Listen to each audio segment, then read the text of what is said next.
Hello, this is Tola from Trifold Productions with another Blender quick tip, and this is part 2 of the Dynamic Eye rig, or Eye Designer actually, the add-on.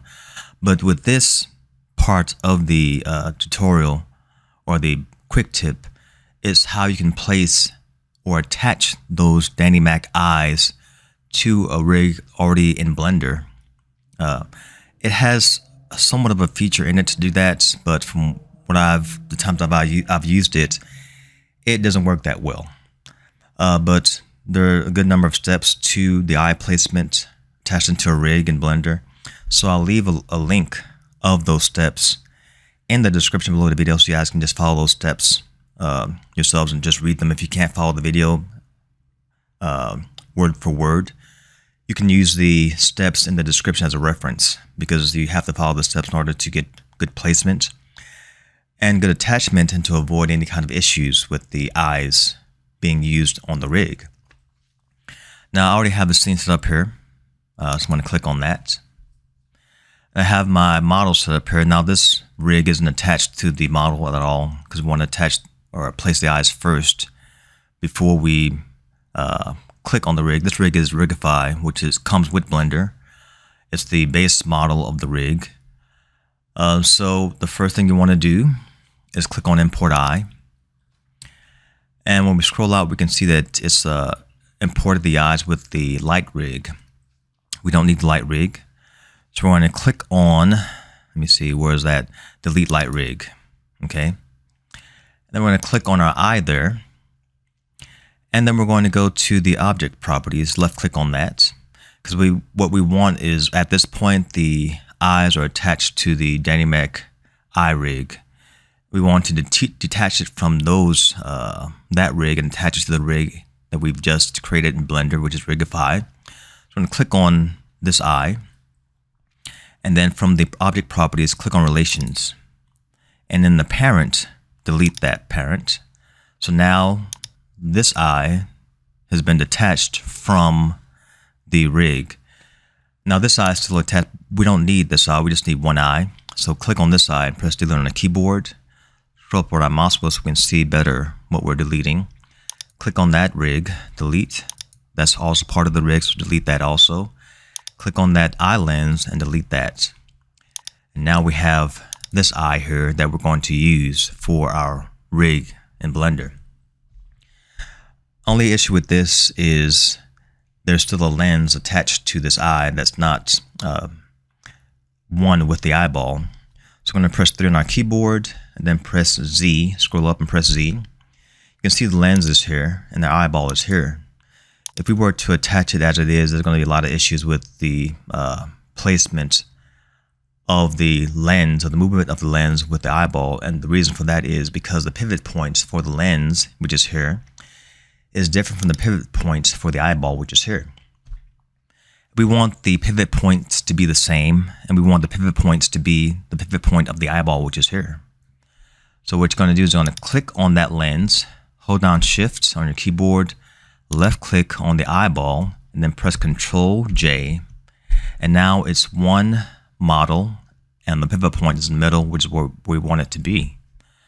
So I'm going to press it on our keyboard again and press 1 to go in the front view. And scroll down with our mouse wheel to zoom out.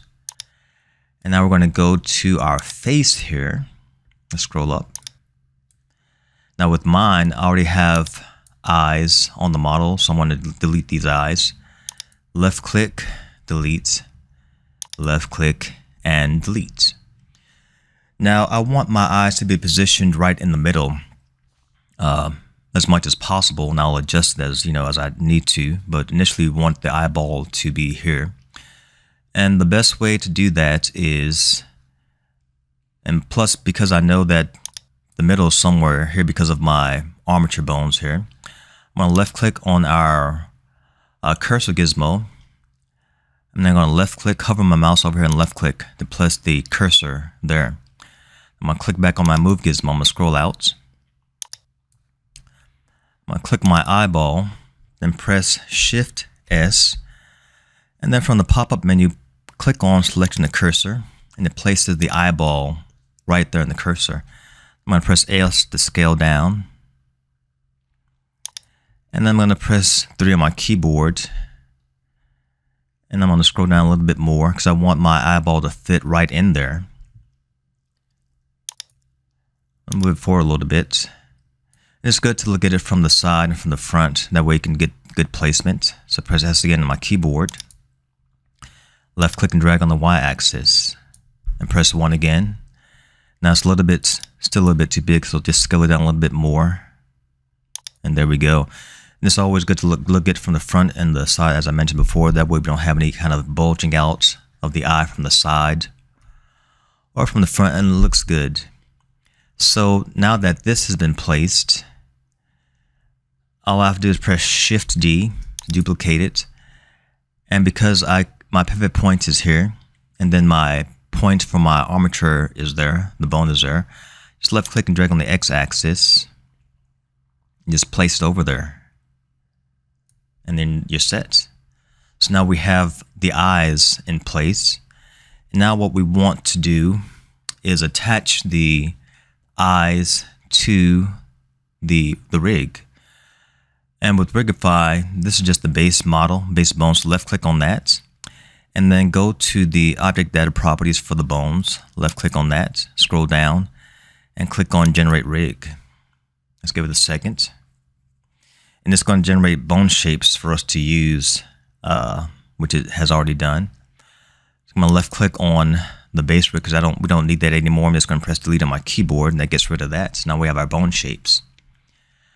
And what we want to do first is attach the base model mesh, which is this, to our rig. So left click on our base model, hold down Shift, left click on our rig, press Ctrl+P, and then click with automatic weights. Let's give that a second to do what it does. And then let's make sure that our rig and our model are attached together. So left click on the rig, click on object mode and go to pose mode. I'm gonna click on my neck there, neck bone shape, and press R because it's attached, which is great. So we're gonna go back into object mode, click on that. Now we're gonna attach our eyes. So I'm gonna click on, and to move the pan around like this, hold on your middle mouse button, just move your mouse. Okay, we're gonna click on the first eye, hold down Shift, left click on the rig, Ctrl+P with automatic weights. That's done. Same thing with the second eye, left click on that one, hold down Shift, left click on our rig, Ctrl+P with automatic weights. And now let's click on our rig and go into the front view by pressing 1. Turn from object mode to pose mode and click on our eye shape or bone shape for the eyes, and then press G to grab. You can see at the eyes, they move now with our rig. We click on our neck bone shape, R again, it's connected. And the good thing about this is, let's go into a different viewport here, cycles, GPU, or the color of the sky is fine, and let's left click on that icon there. If all the parameters for the eyes still work, if you click on that color, turn to green, turn to red, the eyeball works, the pupils work, everything just works. So yeah, this is how you can attach the Danny Mackey eye rig to, or Danny Mackey eyes, sorry about that, Danny Mackey eyes to a rig in Blender. So yeah, this is today's Blender quick tip. Hopefully this was helpful. I wanted to do a two-part because if I did it the first time with the initial tutorial, it would have been a little bit too long, but yeah, 2 parts, good. So now you guys know how you can attach these eyes to any rig in Blender. Yeah, so hopefully this was helpful for those of you that watched. Thank you for watching. Remember to like and subscribe, and I'll see you guys on the next one. All right, adios.